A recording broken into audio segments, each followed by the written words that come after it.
इस देश में इंटेंसिव रिवीजन हुआ है, कई बार हुआ है। पहले 2003 में हुआ था। किसी भी इंटेंसिव रिवीजन में नए सिरे से वोटर्स की सूची नहीं बनाई गई। अब जो इंटेंसिव रिवीजन हो रहा है, इसमें नए सिरे से वोटर्स की सूची बनाई जा रही है और ये कहा गया है कि सबको एन्यूमरेशन फॉर्म भरना होगा। जो एन्यूमरेशन फॉर्म नहीं भरेगा, नहीं जमा करेगा, उसका नाम वोटर्स लिस्ट में नहीं चढ़ेगा। इलेक्शन कमीशन कह रहा है कि हम स्पेशल इंटेंसिव रिवीजन इसलिए कर रहे हैं क्योंकि बहुत सारे गैर नागरिक, वो कह रहे हैं 3 वजह हैं, कई लोग मर गए हैं, कई लोग शिफ्ट हो गए हैं और कई गैर नागरिक हमारे वोटर्स लिस्ट में आ गए हैं, इसलिए हम इंटेंसिव रिवीजन कर रहे हैं। अब हुआ ये कि बंगाल में 60 लाख लोगों को लॉजिकल डिस्क्रिपेंसी के आधार पर नोटिस दिए और अभी सुप्रीम कोर्ट ने बोल दिया है कि अगर 21 तारीख तक या 27 तारीख तक अपील तय हो गई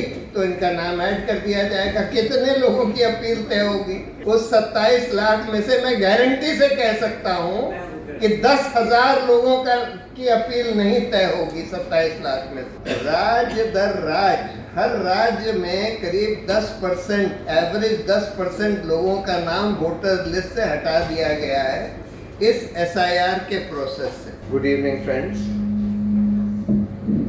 दोस्तों, ये चर्चा स्पेशल इंटेंसिव रिवीजन के बारे में है जो आज कई राज्यों में चल रहा है और धीरे धीरे पूरे देश में होने वाला है। देखिए, स्पेशल इंटेंसिव रिवीजन के बारे में कानून में एक प्रावधान है, section 23 of the representation of people act, जिसमें ये लिखा है कि the election commission for reasons to be recorded in writing can order a special and intensive revision in a constituency or a part of a constituency। Hindustan में जब पहले चुनाव की सूची बनी, वोटर्स की सूची बनी 1951 में, जब हमारा संविधान आया था, उसके बाद एक ही बार नए सिरे से वोटर्स की सूची बनाई गई है, वो भी एक कंस्टिट्यूएंसी के एक हिस्से में, यूपी में ठाकुरद्वारा में करीब 25 साल पहले बनाई गई थी, जिसमें कि इलेक्शन कमीशन ने बहुत डिटेल्ड रीजंस लिखे थे कि क्यों यहाँ पर नए सिरे से वोटर्स की सूची बनने की ज़रूरत है।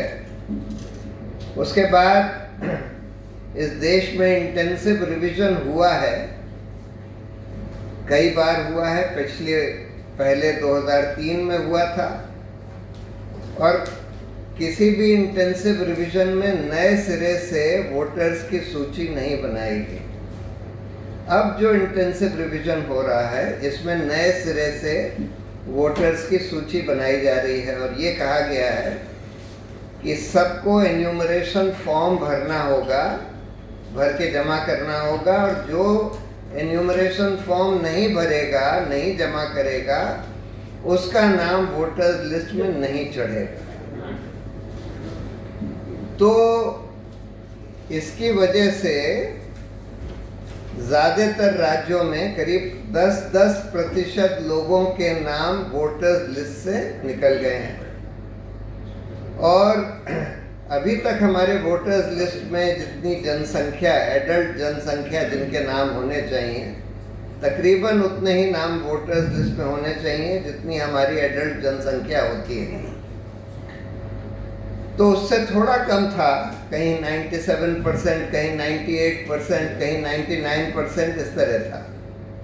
लेकिन इस SIR के बाद पहली बार ये फिगर जो है कुछ राज्यों में 90% से भी नीचे आ गई, यानी कि 10% लोग जो एडल्ट्स हैं उन राज्यों में वो वोटर्स लिस्ट से निकल गए हैं, ड्राफ्ट लिस्ट से भी निकल गए।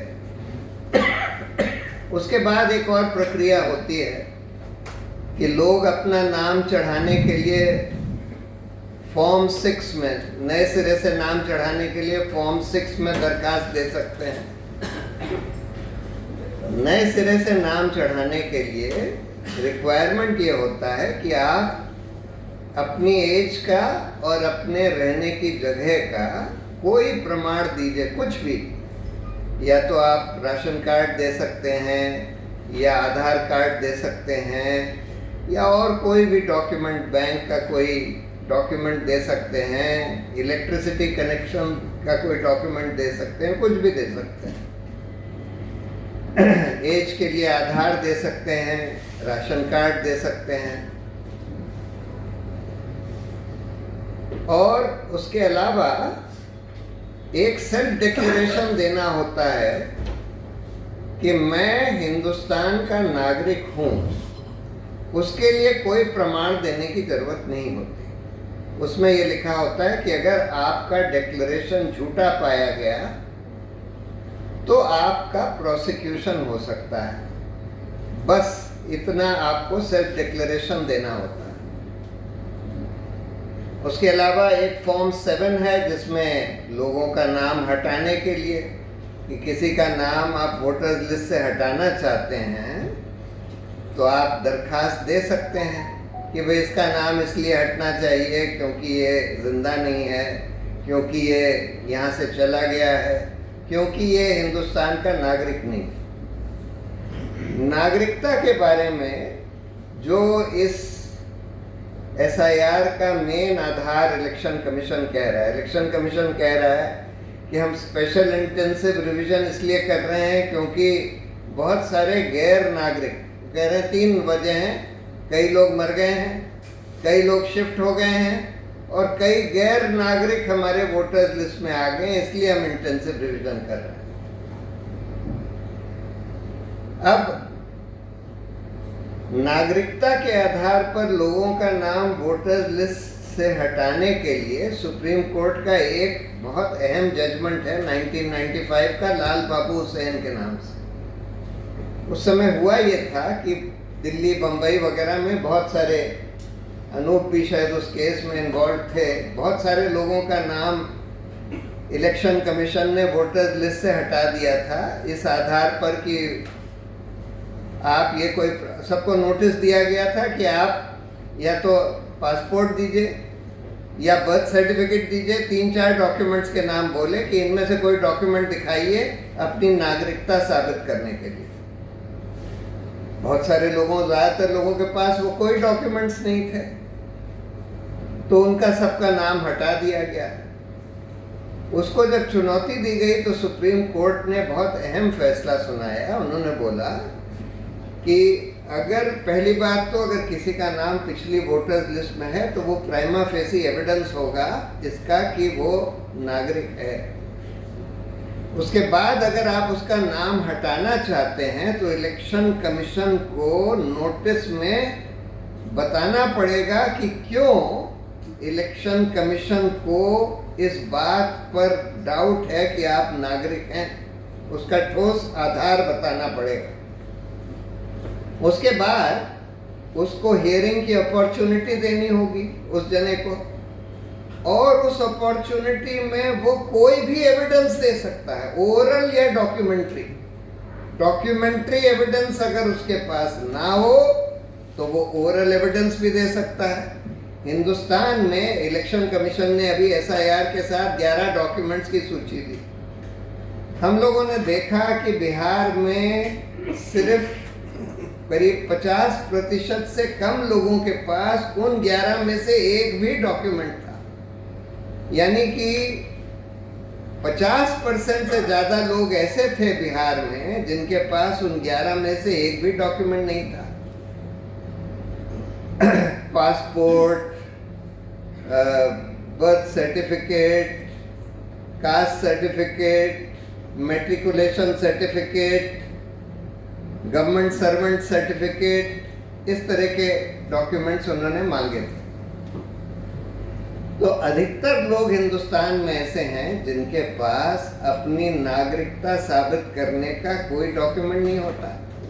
वो तो बस एक हलफनामा दे सकते हैं कि भाई हमारी पैदाइश यहाँ की है, हम यहाँ इतने साल से रहते हैं, हमारे माता पिता यहाँ पैदा हुए, यहाँ रहते थे, इस तरह का हलफनामा दे सकते हैं। सुप्रीम कोर्ट ने बोला वो हलफनामा भी एविडेंस है, कोई भी एविडेंस ओरल या डॉक्यूमेंट्री सब एडमिसिबल होगा। और उसके बाद अगर आप फिर भी कहते हैं कि नहीं हम नहीं मानते कि आप नागरिक हैं, तो आपको ऑर्डर में रीजंस लिखने होंगे कि आप क्यों नहीं मानते कि आप नागरिक हैं, उसके बाद ही आप उसका नाम हटा सकते हैं। इस फैसले के बाद इलेक्शन कमीशन ने हर चुनाव में इलेक्शन ऑफिसर से को इंस्ट्रक्शंस दिए, देखिए नागरिकता के आधार पर अगर आप किसी का नाम हटाएंगे तो ये फैसला सुप्रीम कोर्ट का आप याद रखिए, और उस फैसले के बहुत सारे पैराग्राफ्स हर गाइडलाइन में कोट करेंगे। और उन्होंने ये बोला कि देखिए ये इलेक्शन कमीशन का काम नहीं है कि आप किसी का नाम नागरिकता के आधार पर वोटर्स लिस्ट से निकाल दें। आप ये जरूर कर सकते हैं अगर आपको डाउट है किसी की नागरिकता पर, कि आप उस जने का सारे प्रमाण जो भी हैं आपके पास कि वो नागरिक क्यों नहीं है, आप फॉरेनर्स ट्राइब्यूनल को, किसी कोर्ट को, या फिर किसी या गवर्नमेंट ऑफ इंडिया को भेज दें। वो लोग तय करेंगे कि ये नागरिक है कि नहीं है, आप खुद नहीं तय कर सकते कि नागरिक है कि नहीं। इलेक्शन मैनुअल जो है इलेक्शन कमीशन का, उसमें और कई चीजें लिखी हैं। पारदर्शिता के बारे में लिखा है। इलेक्शन कमीशन के पास जब भी कोई एप्लीकेशन आती है नए वोटर का नाम डालने के लिए फॉर्म 6 में, या नए वोटर या वोटर का नाम हटाने के लिए फॉर्म 7 में, तो वो फॉर्म जो है और वो एप्लीकेशन तुरंत उनके वेबसाइट पर अपलोड करी जाएगी जिससे जनता देख सके। यानी कि पूरी पारदर्शिता रखी जाएगी इस पूरे प्रोसेस में कि कैसे आप नाम डाल रहे हैं, कैसे नाम हटा रहे हैं। इस एफआईआर के प्रोसेस में इलेक्शन कमीशन ने कोई पारदर्शिता नहीं रखी, कोई पारदर्शिता नहीं रखी। यहाँ तक कि वोटर्स लिस्ट भी वो मशीन रीडेबल फॉर्म, यानी कि जैसे आप कंप्यूटर का यूज करके ढूंढ सकें आपका नाम कहाँ है, या कितने लोगों का एक ही जने का नाम, डुप्लीकेट नाम कितने लोगों का है, वो भी आप नहीं देख सकते। वो कहते हैं कि इससे निजता का हनन हो जाएगा। अरे मशीन रीडेबल वोटर्स लिस्ट तो आपको देनी है, मशीन रीडेबल फॉर्म में दें या ना दें उससे कैसे निजता का हनन हो जाएगा। तो ये अच्छा, अब इन्होंने बंगाल में एक नया शगुफा छोड़ा। कहते हैं कि हम लॉजिकल डिस्क्रिपेंसी को मार्क करेंगे। लॉजिकल डिस्क्रिपेंसी क्या है? लॉजिकल डिस्क्रिपेंसी ये है कि अगर किसी का फादर का नाम पुरानी वोटर्स लिस्ट में फादर का नाम जो था उससे मैच नहीं कर रहा है, एग्जैक्ट मैच नहीं है, अगर किसी फादर और बेटे के नाम के एज में 20 साल से कम का डिफरेंस है, अगर एक जने के 5 से ज्यादा बच्चे हैं तो हम उसको लॉजिकल डिस्क्रिपेंसी मानेंगे और उनको नोटिस देंगे कि आप आकर नहीं, आप इसके अब प्रमाण दीजिए कि आप क्यों आपका वोटर्स लिस्ट से नाम ना हटाया जाए। अब हुआ ये कि बंगाल में 60 लाख लोगों को लॉजिकल डिस्क्रिपेंसी के आधार पर नोटिस दिए। पहले तो इन्होंने करीब 60 लाख लोगों का नाम ड्राफ्ट लिस्ट से हटा दिया कि उन्होंने एन्यूमरेशन फॉर्म ही नहीं भरा। फिर 60 लाख और लोगों को लॉजिकल डिस्क्रिपेंसी के नोटिस दिए गए। अब सुप्रीम कोर्ट ने बाद में ये बोल दिया कि अच्छा हम कोई जुडिशियल ऑफिसर्स, कई राज्यों के जुडिशियल ऑफिसर्स को बुला लिया, 200, 400, 500 जुडिशियल ऑफिसर्स, कि वो लोग तय करेंगे ये लॉजिकल डिस्क्रिपेंसी। उन्होंने धक्कड़ पेल में 2-2 मिनट एक केस में लगा के 60 लाख केस का निपटारा तो कर दिया, लेकिन 27 लाख लोगों का नाम वोटर्स लिस्ट से हटा दिया इस आधार पर कि लॉजिकल डिस्क्रिपेंसी है, कि वो एक्सप्लेन नहीं कर पाए। अब ना तो किसी को कोई रीजन दिया कि क्यों उनका नाम हटा दिया गया, ना ही उनको कोई हियरिंग दी गई। लेकिन सुप्रीम कोर्ट कहता है कि नहीं नहीं, ये तो हमने जुडिशियल प्रोसेस फॉलो कर लिया है और इसलिए इन लोगों का नाम 27 लाख लोगों का नाम जो हटा दिया गया है वो वापस नहीं लाया जाएगा जब तक इनकी अपील, इनको एक अपील का हम अपॉर्चुनिटी दे रहे हैं कि अपील कर सकते हैं ट्राइब्यूनल में। जब तक इनकी अपील तय नहीं हो जाती तब तक इनका नाम नहीं ऐड किया जाएगा। और अभी सुप्रीम कोर्ट ने बोल दिया है कि अगर 21 तारीख तक या 27 तारीख तक अपील तय हो गई तो इनका नाम ऐड कर दिया जाएगा। कितने लोगों की अपील तय होगी? उस 27 लाख में से मैं गारंटी से कह सकता हूं कि 10,000 लोगों की अपील नहीं तय होगी 27 लाख में से बिफोर 21 एंड 27 अप्रैल। तो पूरा की पूरा प्रोसेस जो है, जैसे वो परकला प्रभाकर कहते हैं ना कि हमारे संविधान में तो ये लिखा था कि जनता हमारी सरकार चूज करेगी। इस एसआईआर के चलते हुए तो ये हो गया कि सरकार जनता जो वोट दे सकती है, जो उनको चूज करने वाली जनता है उनको चूज करेगी, ये हो गया। और मतलब राज्य दर राज्य, हर राज्य में करीब 10%, एवरेज 10% लोगों का नाम वोटर लिस्ट से हटा दिया गया है इस एसआईआर के प्रोसेस से। तो इसके बहुत भयंकर परिणाम होने वाले हैं। बहुत लोगों के नाम कट गए हैं, उसमें से बहुत सारे तो माइग्रेंट लेबर हैं जो अपना एन्यूमरेशन फॉर्म नहीं भर पाए। बहुत सारी महिलाएं हैं जो अपना एन्यूमरेशन फॉर्म नहीं भर पाई। बहुत महिलाओं के नाम डिस्प्रोपोर्शनेटली कटे हैं, ज़्यादा कटे हैं। माइग्रेंट लेबर वगैरह के नाम कटे हैं। तो बहुत सारे लोग जिनके नाम वोटर्स लिस्ट से, देखिए सुप्रीम कोर्ट ये कहता है, अब कह रहा है अरे कोई बात नहीं, एक बार अगर आपका नाम कट भी गया तो आप अपील के प्रोसेस से अगर वापस आ जाएंगे तो अगले इलेक्शन में आप वोट दे पाएंगे।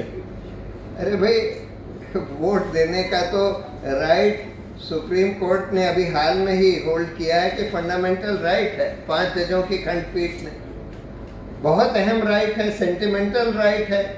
और अगर वोटर्स लिस्ट में से नाम हटा दिया गया तो पता नहीं आगे कौन कौन सी लिस्ट से हटा देंगे। राशन कार्ड से भी हटा देंगे, बोल देंगे कि देखिए जुडिशियल प्रोसेस से आपको डिटरमिन किया गया कि भाई आप एलिजिबल वोटर नहीं है, यानी कि आप सिटीजन नहीं हैं, तो इसलिए आपका नाम अब हम राशन कार्ड से हटा रहे हैं। दूसरे जो सोशल वेलफेयर स्कीम्स हैं उनमें से हटा रहे हैं। तो बहुत मुश्किल होने वाली है इन लोगों के लिए और बहुत गलत तरीके से ये एसआईआर किया गया है। तो और बहुत दुर्भाग्य की बात यह है कि सुप्रीम कोर्ट इस तरह के बिल्कुल इलीगल आर्बिट्ररी प्रोसेस को चलने दे रहा है। It should have been stopped and nipped in the bud. हम लोगों ने शुरू में ही बहस करी थी कि देखिए ये प्रोसेस एक्स फेसाई इलीगल है, क्योंकि उनको हक नए सिरे से वोटर लिस्ट बनाने का सिर्फ एक प्रोविजन है और वो प्रोविजन ये कहता है इन ए कंस्टिट्यूएंसी और a part of a constituency for reasons to be recorded in writing. आप ये नहीं कह सकते कि भाई बहुत सारे लोग मर गए हैं, शिफ्ट हो गए हैं, कुछ नागरिक नहीं है इसलिए हमने इस तरह से पूरे देश में वोटर लिस्ट बना ली। ये उनकी अथॉरिटी नहीं है।